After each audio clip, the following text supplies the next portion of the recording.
Malcolm had lived in his neighborhood for over a decade.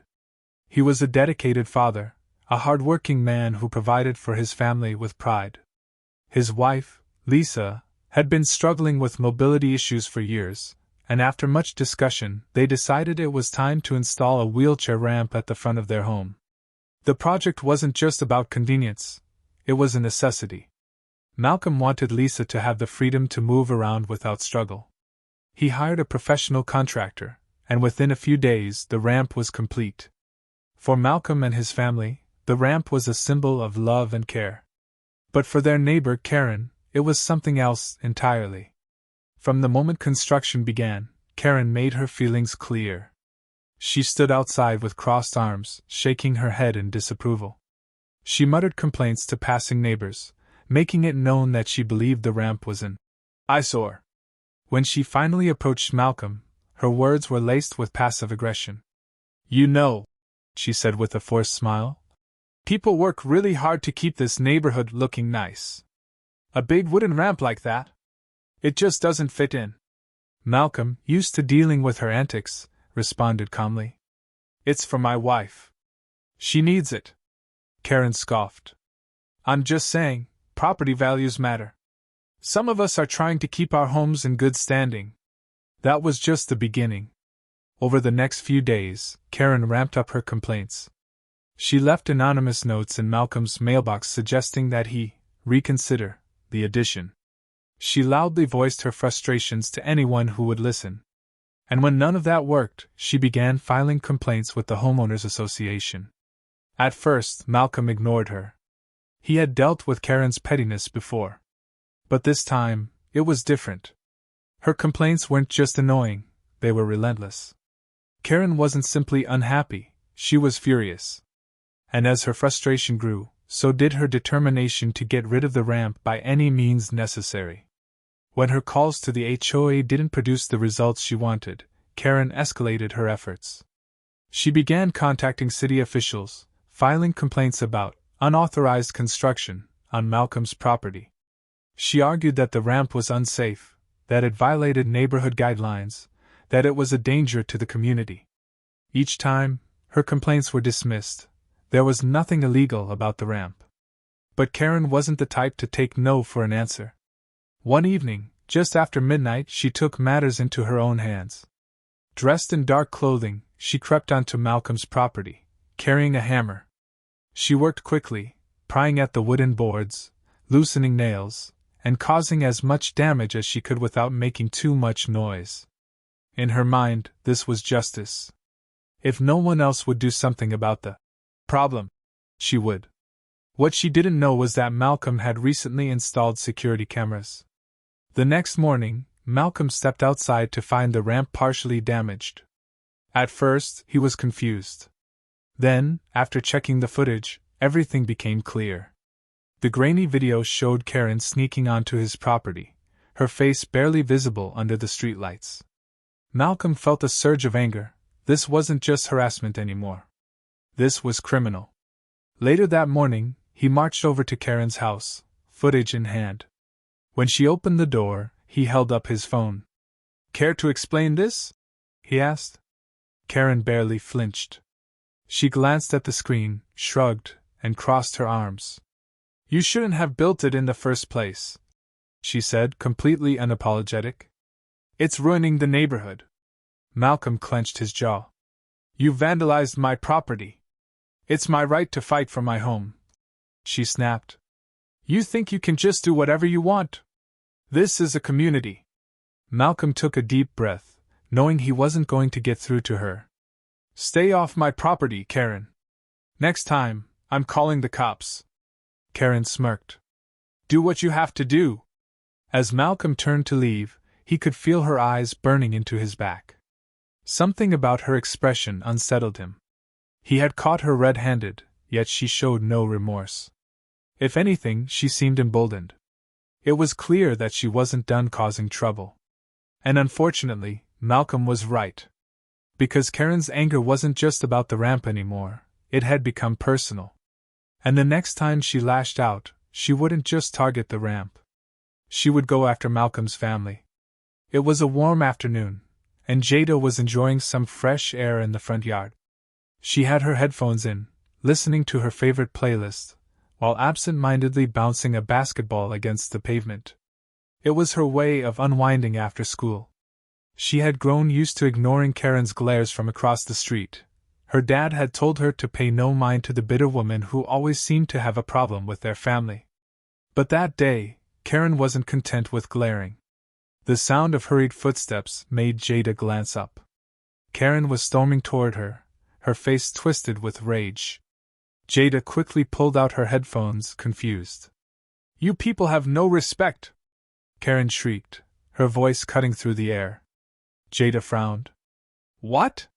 This neighborhood used to be beautiful. Then your father put up that ugly ramp and ruined it.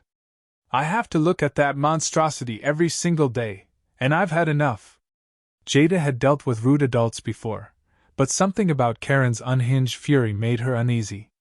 The way her hands were shaking, the wild look in her eyes, it was different this time. "Lady, it's just a ramp. My mom needs it," Jada said, trying to stay calm. But Karen wasn't listening. Her face turned red, and her nostrils flared. "I don't care about your excuses. Your family doesn't belong here. You think you can just do whatever you want?" Jada took a step back. "I think you need to chill." That was the last straw. Before Jada could react, Karen's hand shot out. The crack of her palm against Jada's cheek echoed through the block. The force of the slap sent a stinging pain through her face, and she stumbled back, her eyes wide with shock. For a moment, there was silence. Then, Jada let out a choked sob. The neighbors, who had been watching from their porches, suddenly sprang into action. Gasps filled the air. A few people shouted in disbelief. Mrs. Patel from next door rushed forward, horror on her face. "Karen, what the hell are you doing?" But Karen didn't flinch. She stood tall, her arms crossed, as if she had done nothing wrong. "Someone had to teach that little brat some respect." Jada clutched her face, tears welling in her eyes. She couldn't believe it. An adult, her neighbor, had just hit her. For no reason. The world around her felt like it was spinning. And then she heard it. Her father's voice. Malcolm had been inside, washing dishes, when he heard the scream. His heart stopped. He knew that voice. Dropping everything, he sprinted to the front door, yanking it open so hard it nearly flew off the hinges. His eyes locked onto the scene, Jada standing in the yard, her hand pressed to her face, her whole body trembling. And Karen, standing over her, looking completely unbothered. "What did you do?" Malcolm's voice boomed across the yard. Karen turned, and for a split second, a flicker of fear crossed her face. But she quickly regained her composure. She rolled her eyes, smirking. "Oh, relax. I just gave her a little lesson in manners. Someone had to." Malcolm saw red. He closed the distance between them in 3 long strides. "You put your hands on my daughter?" His voice was dangerously low, his fists clenched at his sides. Karen smirked. "What are you gonna do about it?" She barely finished the sentence before Malcolm's fist met her face. The impact sent her stumbling backward, arms flailing as she crashed onto the pavement. A stunned gasp rippled through the crowd of neighbors, but not a single person moved to help her. Karen groaned, clutching her face, completely in shock. She had expected Malcolm to yell, maybe call the cops. But she never imagined he'd actually hit her back. Malcolm stood over her, his breathing heavy. His hands were still balled into fists, his muscles tensed with fury. "If you ever come near my daughter again, you won't get back up next time." Karen's lip trembled. For the first time, she looked genuinely afraid. Jada wiped her tears, watching as her father towered over the woman who had just slapped her. And for the first time since the attack, she felt safe. By now, the entire neighborhood had gathered, watching everything unfold. Someone had already called the cops. But no one looked at Malcolm with judgment. No one rushed to defend Karen.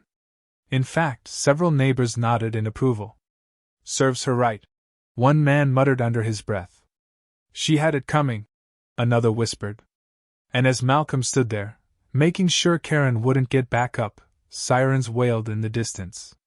The police were on their way. But Karen's nightmare was only just beginning.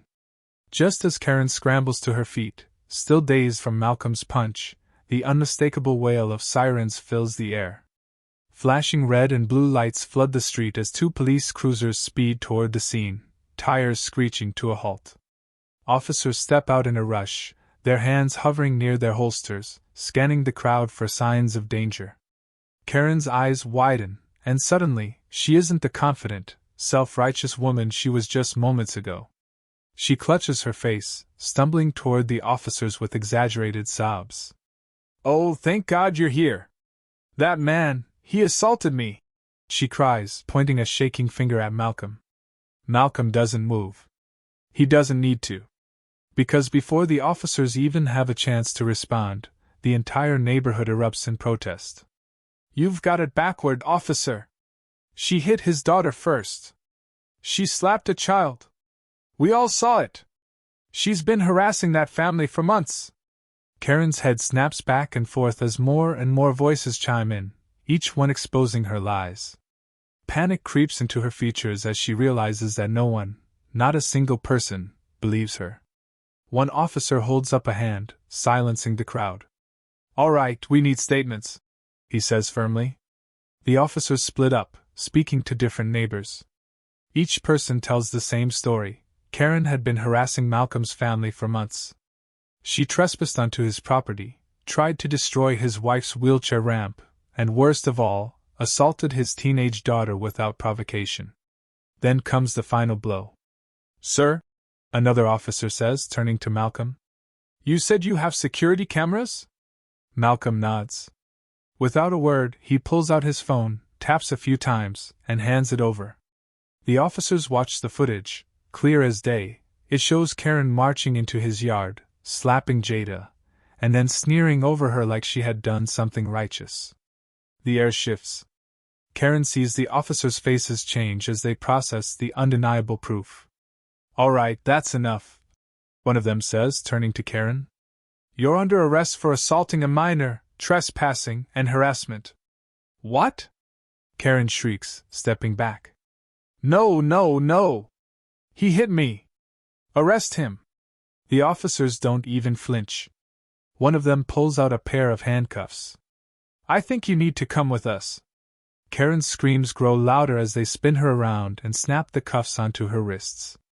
"You can't do this! I was the victim! I was the victim!" But no one cares. As the officers lead her to the squad car, the neighborhood watches in silence. No one rushes to her defense. No one protests her arrest. Because Karen isn't the victim. She never was. Karen sits stiffly in the defendant's chair, her hands gripping the edge of the table. Her once perfect blonde bob is now a mess, her makeup smeared from days of crying. The courtroom is packed, neighbors, reporters, even activists who had caught wind of the case. Everyone wants to see how this ends. The prosecutor doesn't hold back. They lay out the facts with ruthless precision. Karen's months-long campaign of harassment against Malcolm's family. Her attempt to destroy a wheelchair ramp that was legally installed. The video footage of her assaulting a 14-year-old girl in broad daylight. And then, something even worse comes to light. Investigators had dug into Karen's past. They found complaints from her previous neighborhood, instances where she had harassed other families of color, filed false police reports, and even vandalized property. She wasn't just a bitter neighbor. She was a serial offender. When it's Malcolm's turn to speak, he doesn't hold back. "My daughter is 14 years old. She should feel safe in her own front yard. But because of this woman, she was attacked. No child should ever have to experience that," he says firmly, his voice steady. "We just wanted to live in peace. She made that impossible." Karen tries to interrupt, but the judge shoots her a glare. "You will remain silent," he warns. Finally, the judge leans forward, his expression cold. "This court does not tolerate hate-fueled violence, particularly against minors. Given the overwhelming evidence, I am sentencing you to 3 years in prison for assaulting a minor, harassment, and destruction of property." Karen gasps. 3 years? You can't do this! She wails. The judge's gavel slams down. Bailiff, remove the defendant. As the officers approach her, Karen twists in her chair, looking around desperately. She searches for sympathy, for someone, anyone, to speak up for her. But the courtroom is silent. No one comes to her defense. No one pities her. Because the world had finally seen her for what she truly was. As the officers pull her to her feet and start leading her away, Karen starts sobbing uncontrollably. She begs, she pleads, but it's useless. She is escorted out of the courtroom, her cries fading as the doors shut behind her. Malcolm lets out a deep breath, turning to Jada. He places a hand on her shoulder. It's over. Jada, still bearing a faint mark on her cheek from the slap, nods. She finally feels safe again. The neighborhood never sees Karen again.